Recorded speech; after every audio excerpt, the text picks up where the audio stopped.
1 hour later. Ay, made. Ayahay ang buhay yan. Nagsigid-sigid sana. Oh, made, ano gigibo mo yan? Sa peranggan siya nagsigid-sigid.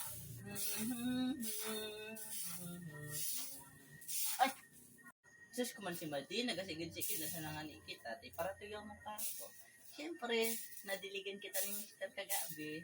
Kaya nagi-sigid-sigid. Siyempre, kailangan pa mag-igos-igos buko. Ikaw nga ni Madi, nadiligan ka malikan agad ni Madi. Pwede na! Ay, si Madi man, lintian.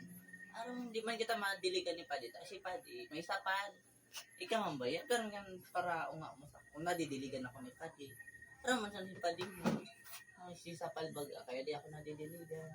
Lanta na nga ni kading itago-tago ang palaya.